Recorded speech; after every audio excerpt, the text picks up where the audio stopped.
सो basically जो format पिछली class आप लोगों ने देखा, trading profit and loss account and balance sheet, वही बनाना है इस क्वेश्चन में हमें। ठीक है, so instead of going one by one we always draw it together. हम ये नहीं है कि पहले ट्रेडिंग को सीखे फिर पीएनएल को, because this is nothing but recognition of 5 heads. आप अगर पहचानते हो अपने पुराने 5 हेड जो आपने rules of debit and credit में समझे थे, so that is what you need to apply it है।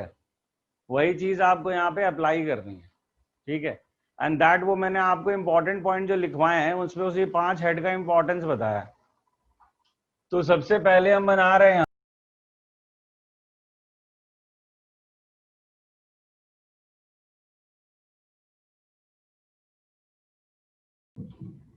as at 31st March 2020, और यहां पे हम as at लगाते हैं बिकॉज ये जो है पूरे पीरियड की बात करता है, that is for the year ended.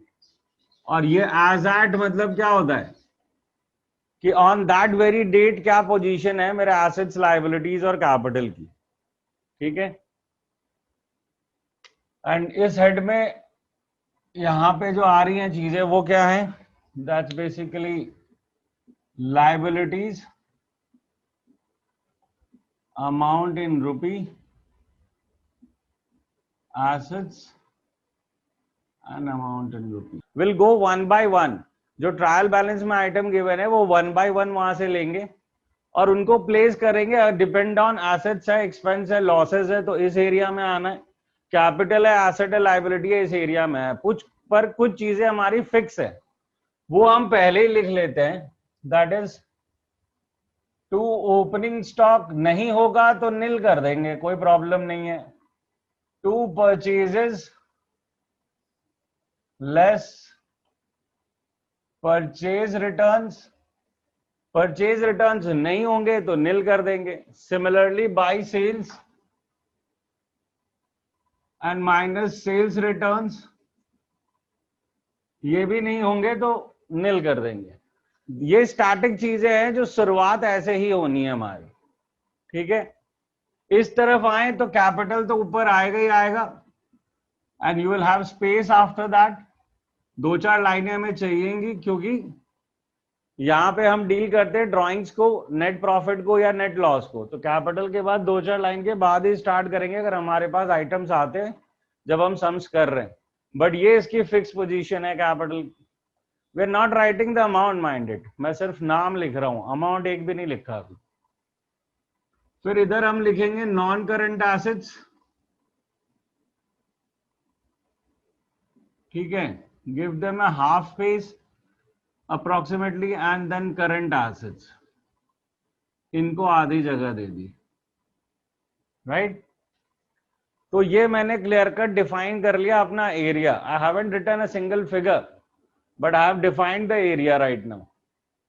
ठीक है, अब you start with first item. What is the first item? जैसे सो कैपिटल कैपिटल कितने की है? 1,50,000। तो विल पुट इट इनसाइड। जो कि मैंने जो फॉर्मेट दिखाया वो अगर ध्यान हो तो पहले अंदर इसके साथ ट्रीटमेंट होगी, so the figure would be written inside. ठीक है, आफ्ताब नेक्स्ट।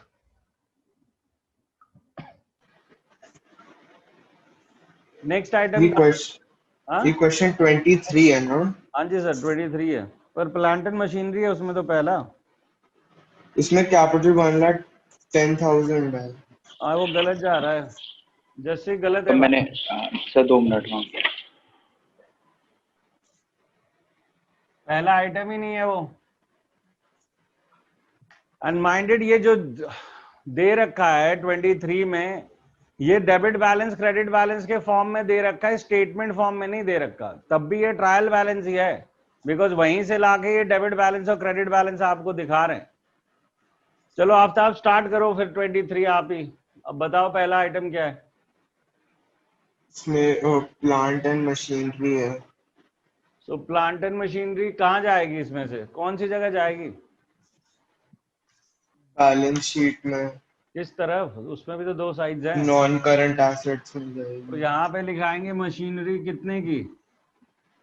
90,000. अक्षत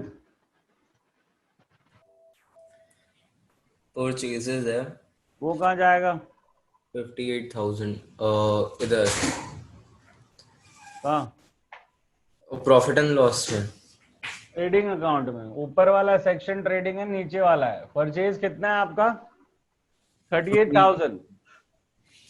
जैसे ही ये परचेज मिले वैसे ही खोजो क्या परचेज रिटर्न है आपके पास। Purchase return obviously credit balance में मिलेगा। अगर ये डेबिट बैलेंस में मिल रहा है तो वो क्रेडिट बैलेंस में मिलेगा। जैसे ही आपको परचेज मिले आपके पास परचेज रिटर्न है क्या? Yes sir. वो कितना है? 1275। 12। We don't total it right now. अभी हम कोई भी टोटलिंग नहीं कर रहे हैं, we are just placing it. ठीक है। सुविज्ञा अगला क्या है? Sir purchases 58,000। 58। Sales return, sales return कहाँ आएगा? profit and loss, trading. Trading profit and loss क्या होता है? trading, अकाउंट है। ट्रेडिंग अकाउंट ऊपर है, नीचे प्रॉफिट एंड लॉस है। सेल्स रिटर्न कितना है? 1,000. तो जैसे ही सेल्स रिटर्न मिले तो वाइसे वर्सा भी ट्रू है। जैसे परचेज होते ही परचेज रिटर्न खोजना है, सेल्स रिटर्न होते ही सेल्स खोजो, और वो भी ऑपोजिट साइड ही मिलेगा। यानी कि अगर ये डेबिट बैलेंस है तो वो क्रेडिट बैलेंस में मिलेगा। कितना है सेल्स? 1,200 and नहीं sorry 1,27,000. ठीक है। तरासा नेक्स्ट क्या है? ओपनिंग स्टॉक, कहाँ जाएगा? ट्रेडिंग, कितना है? 40,000, 30। 40, 40,000। जस्सी अगला बता। सर डिस्काउंट अलाउड है, वो इनडायरेक्ट एक्सपेंस में चले जाएगा ट्रेडिंग अब थोड़ा अकाउंट। अप्रोक्सीमेशन लेंगे हम इस चीज का कि भाई जगह के हिसाब से हम थोड़ी अप्रोक्सीमेशन ले रहे हैं कि थोड़ी जगह छोड़ के हम अपना यहाँ स्टार्ट कर रहे हैं। टू डिस्काउंट अलाउड कि रिसीव्ड? अलाउड 350। डिस्काउंट अलाउड 350 क्योंकि ये इनडायरेक्ट एक्सपेंस है। फिर क्या है आफ्ताब? बैंक चार्जेस 75, वो भी सेम में जाएंगे। प्रॉफिट एंड लॉस indirect है। तो टू बैंक चार्जेस कितने हैं? 75। अगला क्या है अक्षद? सन्ड्री डेटर्स हम्म। 45,000। कहाँ जाएंगे?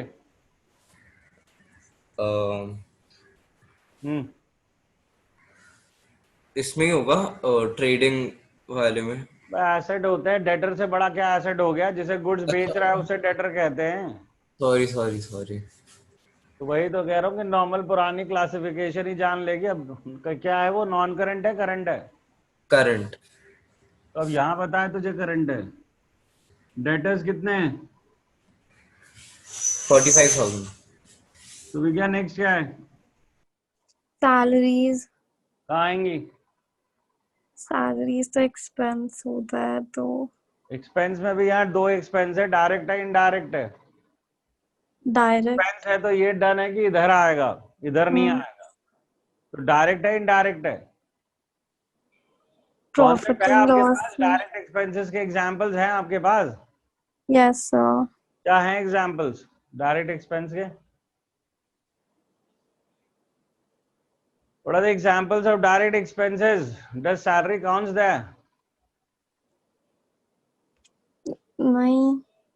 वहाँ वर्ड wages है madam, wages and or the word wages and salaries, but not salaries and wages.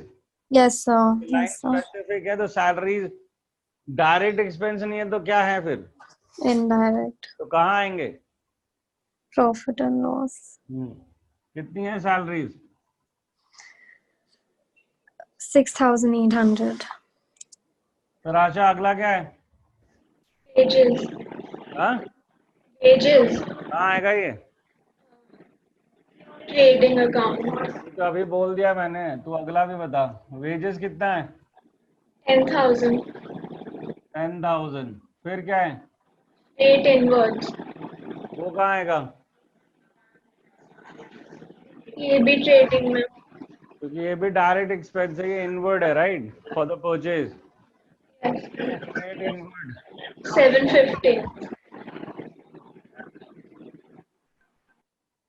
हाँ, जिससे अगला so freight out 1200 sir freight out उसमें ट्रेडिंग अकाउंट के अदर इनकम में आएगा। अबे क्यों आएगा, दोनों खर्चे होते हैं, चाहे फ्रेट इनवर्ड हो या फ्रेट आउटवर्ड हो, खर्चा ही है ना। फ्रेट का मतलब लोकल ट्रांसपोर्टेशन एक्सपेंस होता है, इनवर्ड का मतलब खरीदते वक्त किया, आउटवर्ड का मतलब बेचते वक्त किया। तो इनकम कहाँ से क्रिएट कर दिया उसे तूने, और ऊपर से डेबिट बैलेंस में है, इतना तो दिमाग लगा।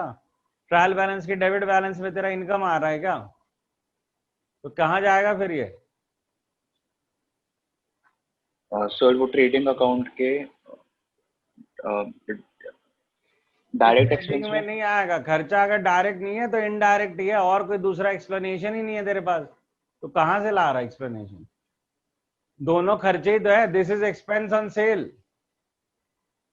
जो फ्रेट इनवर्ड है that is an expense on local transportation on purchase. तो क्या करना है, इधर आएगा फ्रेट इनवर्ड पीएनएल में, सॉरी फ्रेट आउटवर्ड कितना है अमाउंट, 1200। समझ में आ रही है बातें? Yes sir. आफ्ताब अगला। रेंट 2000, हाँ रेंट 2000 तो कहाँ आएगा पीएनएल अकाउंट में आएगा, पीएनएल अकाउंट में। पीएनएल में? कहाँ डेबिट क्रेडिट, कहाँ अभी डेबिट क्रेडिट क्या चल रहा है तुम्हारा? Debit side, debit side to rent कितना हुआ अमाउंट? 2000। ठीक है, अक्षत अगला। Advertisement 2000. कहाँ आएगा? Profit and loss so to advertisement कितना बताया आपने? 2000. ये भी 2000 है, दोनों सेम फिगर है क्या? हाँ जी. सुविज्ञा अगला क्या है? Cash at bank. वो कहाँ आएगा? एसेट होगा तो प्रॉफिट एंड लॉस। एसेट में, एसेट होगा तो profit and loss. Sorry, asset होगा तो साइड पे। कहाँ पे? एसेट में इधर इधर इधर, current asset non current asset. Current तो कैश इन, क्या है, कैश इन हैंड है। बैंक। How much? 6900। ठीक है, तराशा। Credit balances, capital account, कहाँ आएगा? balance sheet, दिख ही रहा है, तो अगला बता फिर। 1,10,000. Sales, हाँ हो गया। trade, सेल्स तो पहले ले गए, जब सेल्स रिटर्न मिला तभी सेल्स ले गए थे, purchase return bill, वो भी ले गए। और discount receipt, कहाँ आएगा? profit and loss, profit and loss में इनकम में आएगा, बट अब इतनी देर में ये एविडेंट हो गया कि इधर से ग्रॉस प्रॉफिट आना है, तो मैं ये जगह थोड़ी मैनेज कर रहा हूँ, ये थोड़ा स्मार्ट प्ले है इस जगह पे। सो this is discount received, how much? I have placed for gross profit because I can see that 127 would always be greater than this, and moreover अभी क्लोजिंग स्टॉक आएगा, ठीक है। सो दिस स्मार्ट प्ले थोड़ा दिमाग से खेलना पड़ता है, क्योंकि एरिया हमने डिवाइड कर लिया है, तो थोड़ा बहुत ऊपर नीचे हो स्पेसिंग का, उस पर अभी दिमाग मत लगाना, अभी प्लेसिंग पे दिमाग लगाना। इस चैप्टर में तो फिर भी ये अरेंजमेंट हो सकता है कि हम थोड़ा स्पेसिंग को ध्यान दे दे, अगले चैप्टर में जाके तो सब कुछ फ्लिप हो जाएगा। हाँ क्या था तराशा? 800. 800। Jassi loan ₹5,000 so balance sheet में आएगा लाइबिलिटीज के अंदर। तो ये ध्यान रखना कि ये लोन इधर लिखना है तो यहाँ 4-5 लाइनें छोड़ के लिखूं, समझ रहे हो ना? यहाँ पे ट्रीटमेंट है आपका। प्रॉफिट का तो मिनिमम साइड है, ड्राइंग तो नहीं है, वो तो दिख गए, हम डेबिट बैलेंस से घूम के आ गए। तो लोन कितना है? 5,000। हाँ फिर क्या है आफ्ताब?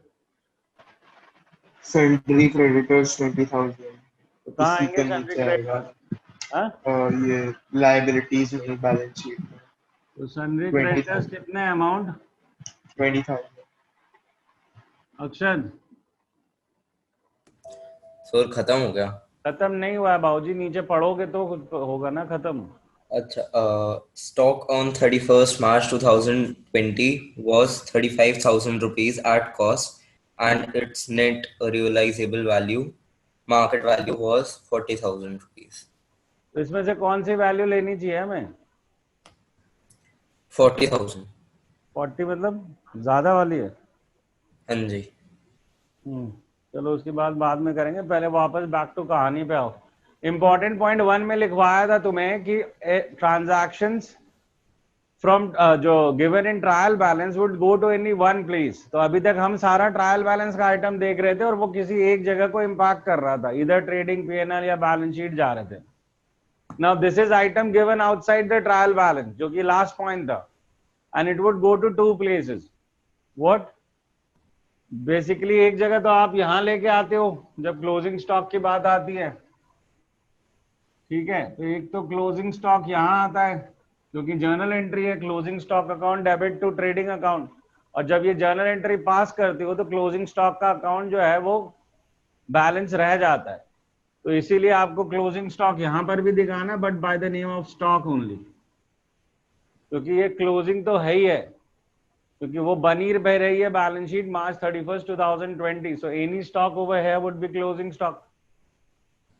नाउ सवाल आ रहा है उस पे कि वैल्यू क्या लेंगे। तो मैंने पहले भी पिछली क्लास में बताया कि स्टॉक या इन्वेंट्री की जो वैल्यूएशन है, that is cost of market value और net realisable value, which ever is lower. जो कम होती है वैल्यू वो लेते हैं, ज्यादा वाली नहीं लेते। इसको प्रूडेंस कॉन्सेप्ट कहते हैं कि आपने खरीदा था 40,000 का, तूने क्या आंसर दिया मुझे? आपने खरीदा था 35 का, चाहे मार्केट वैल्यू 40 हो, आप 35 पे वैल्यू करोगे इसे, जितने पे खरीदा था। हम प्रॉफिट के लिए खुश नहीं हो जाते, पर यही अगर 30,000 नेट मार्केट वैल्यू हो जाती तो हम 30,000 पे रिकॉर्ड करते, क्योंकि हमें 5,000 का नुकसान तो हो चुका है। सो इसके ऊपर जो है ये प्रूडेंस कॉन्सेप्ट का एग्जाम्पल है कि we value the inventory at cost of market value which ever is is lower net realisable value. तो यहाँ पे जो वैल्यूएशन होगी वो लोअर वैल्यू पे होगी, एंड दैट इज 35,000। समझ में आ रही है बात? Yes sir. Now the thing is done. तो सबसे पहले टोटलिंग स्टार्ट करो। एक फेयर जगह से यहां से टोटल हम स्टार्ट करते हैं। अब हमारा ये आ गया 126,000। तो कितना हो गया ये? 161,000। 161,000 ये आ गया मेरा 56,725। Will have to calculate this, right? करते हैं इसको कैलकुलेट, क्या आ रहा है। सो 161.26, so 161,000 minus 40,000 minus 56,725 minus 10,000 minus 750, so 53,525। ये देखना जरा पीछे आंसर है क्या अपने पास? 53,525 या इसी के नीचे गिवन है आंसर? हाँ तो Yes, आगे, sir. ठीक है। So you have got this figure. This is what? This is gross profit,